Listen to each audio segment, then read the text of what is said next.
हमारा आज का जो टॉपिक है वो वॉइस है। और वॉइस बोर्ड के एग्जाम में लगभग वॉइस से 3 क्वेश्चन पूछे जाते हैं, 3 से 4 क्वेश्चन हो सकते हैं। तो हम लोग वॉइस को जानने का प्रयास करेंगे। वॉइस जो होता है वो 2 प्रकार का होता है, एक्टिव वॉइस और पैसिव वॉइस। ठीक है, एक्टिव वॉइस होता है या पैसिव वॉइस होता है। एक्टिव वॉइस में क्या करता है कि सब्जेक्ट जो है वो काम करता है, और पैसिव वॉइस में सब्जेक्ट काम नहीं करता है, सब्जेक्ट पर ही काम का असर होता है। जैसे हम इसको एक एग्जांपल से देखेंगे, आई राइट और लेटर। मतलब यहाँ पे है आई जो है वो काम क्या कर रहा है, लेटर लिखने का काम कर रहा है, काम कर रहा है लिखने का। यहाँ जो काम का बोध हो रहा है वो लिखने का काम हो रहा है, और यह वर्ब है। ठीक है, तो क्रिया का काम ये कर रहा है, और ये जो है ये सब्जेक्ट है। लेकिन जब हम पैसिव की बात करते हैं तो इसी का अगर हम पैसिव बना दें तो a letter is written by me. यहाँ पे जो लेटर है वो कोई काम नहीं कर रहा है, यह जो काम का जो असर है खुद इसी पे हो रहा है, यानी कि लेटर लिखा जा रहा है। ठीक है, तो ये सेंटेंस पैसिव हो जाएगा। हम इसको टेंस वाइज देखेंगे कि एक्टिव वॉइस को पैसिव वॉइस में कैसे बदला जाता है, क्या रूल्स है और किन किन रूल्स को हम लोग फॉलो करके एक्टिव को पैसिव में बदलते हैं। तो सबसे पहले देखिए, अगर हम टेंस वाइज चलेंगे तो सबसे पहले सिंपल प्रेजेंट टेंस होता है, सिंपल प्रेजेंट टेंस होता है। तो सिंपल प्रेजेंट टेंस में अगर एक्टिव में अगर इस तरह एक्टिव इसका होता है सब्जेक्ट प्लस V1 या V5, यानी वर्ब का पहला रूप या 5वां रूप प्लस ऑब्जेक्ट। अगर इस तरह के स्ट्रक्चर हो तो पैसिव में चेंज करने के लिए हम इसके एक्टिव के सब्जेक्ट को पैसिव में ऑब्जेक्ट बना देते हैं, और एक्टिव के ऑब्जेक्ट को पैसिव में हम लोग सब्जेक्ट बना देते हैं। ठीक है, फिर क्या करते हैं, इज आर या एम लगाते हैं। जो सब्जेक्ट है उसके अनुसार इज आर और एम का प्रयोग किया जाता है, और प्लस V3 का प्रयोग किया जाता है, प्लस बाई और प्लस ऑब्जेक्ट जो है, जो सब्जेक्ट होता है उसका ऑब्जेक्ट हम उधर बना देते हैं। तो ये हमारा रूल्स हो गया।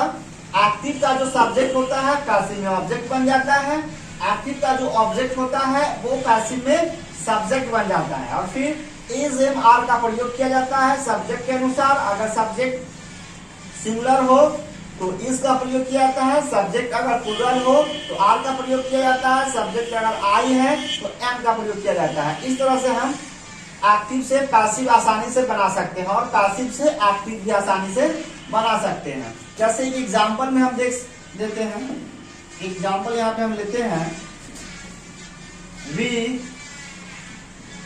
Teach me,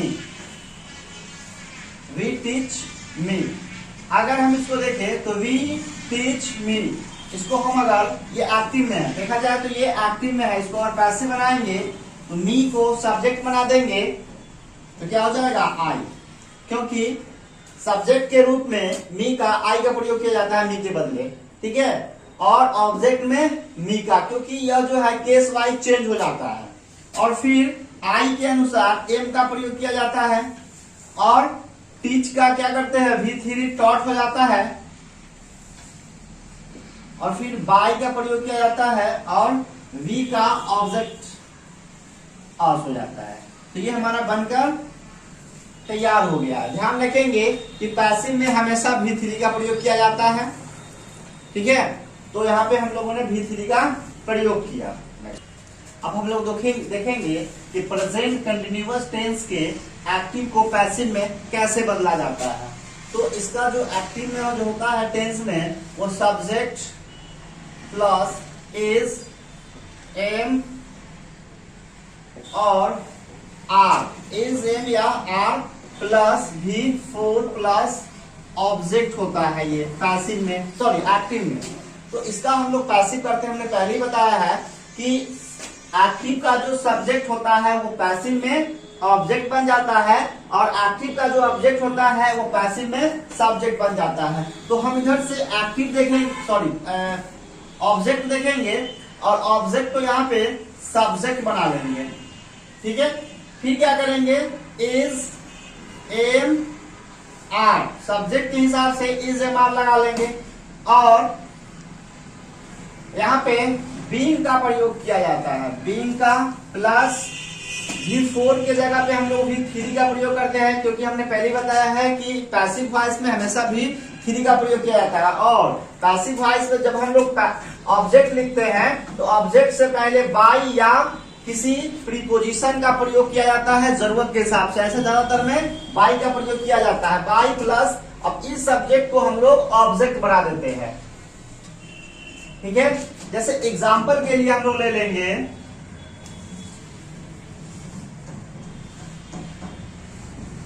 you are writing a letter, you are writing a letter, ठीक है। अब क्या करेंगे, ये हमारा ऑब्जेक्ट हो गया, ये सब्जेक्ट है, ये हेल्पिंग वर्ब है और ये मेन वर्ब है, V4 है, ठीक है ना। तो इसको हम लोग क्या करेंगे, सब्जेक्ट के रूप में ले लेते हैं, क्योंकि ये जो है एक्टिव है और पैसिव बनाने के लिए इस ऑब्जेक्ट को हम लोग सब्जेक्ट के रूप में ले लेते हैं। तो लिखेंगे अ लेटर, अ लेटर, क्योंकि लेटर जो है वो सिंगुलर है, इसलिए इसमें से हम सिंगुलर को लेंगे। तो इस हमारा सिंगुलर होता है, आर हमारा प्लूरल होता है, तो हम लोग इसको ले लिए।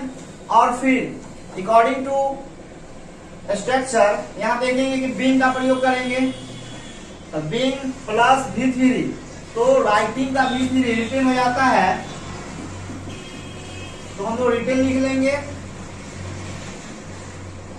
फिर बाई प्लस यू का सब्जेक्ट और ऑब्जेक्ट दोनों यू ही रहता है, तो हम लोग यू दे देंगे, क्योंकि यहाँ सब्जेक्टिव केस लिखेंगे और यहाँ पे ऑब्जेक्टिव। लेकिन इत्तेफाक की बात है कि यू का सब्जेक्टिव केस और ऑब्जेक्टिव केस दोनों सेम होता है, तो इस तरह से हम लोग इसको चेंज कर लेंगे।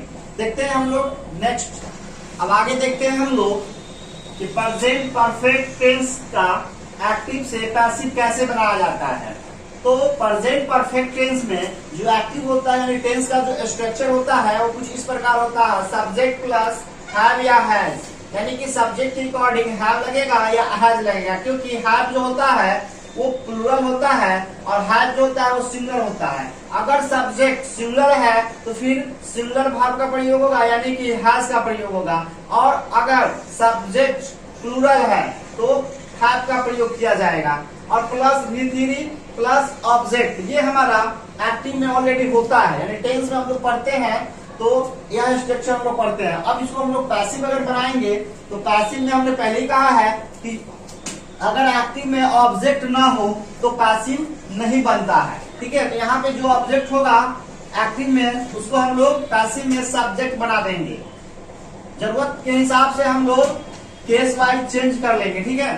फिर हैव या हैज का प्रयोग किया जाता है, हमने पहले ही कहा है कि सब्जेक्ट अगर सिंगुलर होगा तो हैज का प्रयोग होगा, सब्जेक्ट अगर प्लूरल होगा तो हैव का प्रयोग होगा, क्योंकि ये प्लूरल होता है हैव, और हैज जो होता है वो सिंगुलर होता है। फिर बीन का प्रयोग किया जाता है, फिर V3 का प्रयोग होता है यानी वर्ब के तीसरे रूप का, फिर बाई का प्रयोग होता है, और फिर ऑब्जेक्ट का प्रयोग होता है, यानी कि इसके बाई के जगह पे जरूरत के हिसाब से कोई भी प्रीपोजिशन आ सकता है, लेकिन ज्यादातर बाई का प्रयोग होता है। अब इसी को हम लोग एक एग्जाम्पल में समझेंगे। हम एग्जाम्पल ले लिए हैं, I have seen the Taj Mahal, I have seen the Taj Mahal, क्योंकि आई के साथ जो है वो हैव का प्रयोग किया जाता है। हालांकि ये आई जो है वो सिंगुलर होता है और हैव जो होता है वो प्लूरल होता है, लेकिन आई के साथ हमेशा हैव का प्रयोग किया जाता है कि ये एक एक्सेप्शन में है, ठीक है। तो ले लिए, अब इसको हम लोग बनाएंगे पैसिव, ये एक्टिव में है, पैसिव लेंगे तो उधर का जो ऑब्जेक्ट होगा वो पैसिव का सब्जेक्ट बन जाता है, यानी कि द ताजमहल, ठीक है। और ताजमहल क्योंकि सिंगुलर है तो हम लोग हैज का प्रयोग करेंगे, ताजमहल हैज, और been, Taj Mahal has been seen, क्योंकि यहाँ V3 है तो इसको चेंज करने की जरूरत नहीं है, क्योंकि पैसिव में हमेशा V3 का ही प्रयोग किया जाता है। तो सीन बाय मी, यानी हो जाएगा तो Taj Mahal has been seen by me, यानी कि यहाँ का जो सब्जेक्ट है वो पैसिव का ऑब्जेक्ट बन गया। कभी कभी बिना पैसिव में बिना ऑब्जेक्ट का भी काम चल जाता है। वो कैसे कि जब बिना ऑब्जेक्ट का हमारा जो सेंटेंस है उसका अर्थ क्लियर हो जाता है, तब हम ऑब्जेक्ट का प्रयोग नहीं करते हैं पैसिव वॉइस में। Next, present perfect continuous tense का वॉइस चेंज नहीं होता है। तो हमने 3 टेंस का वॉइस समझ लिया। प्रेजेंट टेंस के आज खत्म हो गया, simple present tense, present continuous और प्रेजेंट परफेक्ट। आइए हम इस तीनों टेंस का कुछ एग्जाम्पल और लेकर देखते हैं और बनाने की कोशिश करते हैं। तो सबसे पहले हमारा जो सेंटेंस है वो है पीपुल स्पीक हिंदी इन बिहार। पहले हमारा सेंटेंस है पीपुल स्पीक हिंदी इन बिहार। इसमें देखेंगे कि यह कौन सा टेंस है, तो यह सिंपल प्रेजेंट टेंस है। और सिंपल प्रेजेंट टेंस को बनाने के लिए हम लोग इज एम आर का प्रयोग करते हैं। तो इसका जो ऑब्जेक्ट है वो हिंदी है। तो सबसे पहले हम हिंदी को सब्जेक्ट के रूप में ले लेते हैं। तो यहाँ हो जाएगा हिंदी, ठीक है, हिंदी। और हिंदी क्योंकि सिंगुलर है इसलिए इज का प्रयोग करेंगे। तो हिंदी इज, और यह जो स्पीक है ये वर्ब का पहला रूप है और हमको यहाँ वर्ब का तीसरा रूप लेना है क्योंकि हमने स्ट्रक्चर में पहले ही बता दिया है। तो Hindi is spoken, Hindi is spoken in Bihar. अब यहाँ कहेंगे आप कि सर पीपुल आपने क्यों नहीं लिखा, बाय पीपुल क्यों नहीं लिखा? क्योंकि यहाँ पे ऑब्जेक्ट की जरूरत नहीं है। इसलिए नहीं है कि बिहार में लोग ही हिंदी बोलेंगे, ऐसा नहीं कि कोई और बोलना शुरू कर देगा, क्योंकि हिंदी लोग ही बोलेंगे या कोई भी भाषा जो होता है वो लोग ही बोलेंगे, ठीक है। तो ये हमारा बनकर यहाँ पे एक एग्जाम्पल हम लोग और देखते हैं। somebody has stolen my pen, किसी ने मेरी कलम चुरा लिया है या चुरा ली है। अब इसको हम लोग कैसे बनाएंगे? तो देखिए यहाँ पे हमने somebody का प्रयोग किया है और somebody के बाद has का प्रयोग किया है, अर्थात कि somebody क्या होगा, सिंगुलर है, तो हमने सिंगुलर का प्रयोग किया है यहाँ पे। और my pen है तो ये ऑब्जेक्ट है, ठीक है। तो ऑब्जेक्ट को हम क्या करेंगे, सब्जेक्ट के रूप में धर लिया है, तो ये हो जाएगा my pen। और क्योंकि पेन क्या है वो सिंगुलर है तो हैज का प्रयोग ही करना है हमको। तो माई पेन हैज, और क्योंकि ये कौन से टेंस में है, तो प्रेजेंट परफेक्ट टेंस में है। तो प्रेजेंट परफेक्ट टेंस के लिए हम लोग पैसिव के लिए क्या करते हैं, बीन का प्रयोग करते हैं। तो बीन लगा दिए और ये वर्ब 3 है और हमको यहाँ भी वर्ब 3 का ही प्रयोग करना है, तो सेम उठा के ले आएंगे, यहाँ चेंज नहीं करेंगे। और फिर बाय समबडी लिखने की जरूरत नहीं है, क्योंकि अगर आप इसको लिख देते हैं तो ये गलत हो जाएगा, ठीक है। जब एक्टिव में समबडी हो, पीपुल हो, तो हम लोग पैसिव में उसका प्रयोग नहीं करते हैं, वो गलत हो जाता है। तो यहाँ पे हमको ये लगाने की जरूरत नहीं होता, अर्थात उसको हम हटा देते हैं यहाँ पे और यहाँ तक हमारा सेंटेंस पूरा हो जाता है। ये पैसिव हो गया और ये एक्टिव हो गया।